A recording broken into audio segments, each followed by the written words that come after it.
καταλαβαίνω κάποιος να μην θέλει το πολύ air condition. Καταλαβαίνω κάποιος να θέλει πολύ air condition, σαν και εμένα. Να πρέπει να είναι μέσα βόρειος πόλος με βόρειο σέλας και όλα βόρεια πάνω. Δεν μπορώ τους ανθρώπους οι οποίοι και καλά για οικονομία λέει αφήνω λέει το air condition όλη μέρα στους 27. 27 είναι 2 ώρες σου. Μην το ανάψεις καθόλου. Δεν έχεις air condition στους 27. Στους 27 έχεις μόνο το νεμιστρέφει.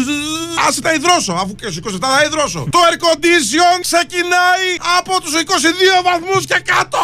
Εκεί λες ότι έχω air condition. Έχω ξαδέρφη που το βάζει στους 29 βαθμούς. Είστε τα καλά σας. Μου λέει άλλη, α και στους 27 υπερβολή είναι κρυώνω. Γιατί σε ψυχάκιας, γι' αυτό κρυώνει. Όχι, ρε, να βγούμε με παντό στο σύνταγμα. Σας τους τρελούς θα τρέχουμε. Ναι, το air condition ξεκινάει στο βεντιλατόρ στο high από 22 και κάτω. Εκεί 16, 17, 18. Τα σκάει το θέρμα σου, ρε, από το κρύο. Εκεί είναι air condition. Κάλεσέ με σπίτι σου και έλα, φανεί, δεν βάζω air condition. Έχω θέμα. Να κάτσουμε χωρίς air condition και να λιώσουμε σαν κεριά. Να φύγουν τα φρύδια μου, ρε, και να πάνε στο σβέρκο μου πίσω. Το air condition πρέπει να είναι η θερμοκρασία μέσα στο σπίτι για να σου καταλάβεις. Πρέπει να κρεμάς κρέατα από το ταβάνι. Χρακ, να έχετε πως χάρια έτσι απάνω. Έχεις δει που κρατάνε τα κρέατα στη συντήρηση, στα σούπερ μάρκετ. Έχεις μπει σε κροκοπολείο. Ναι. Έτσι πρέπει να σαν κότσι να κάθεσαι έτσι από πάνω.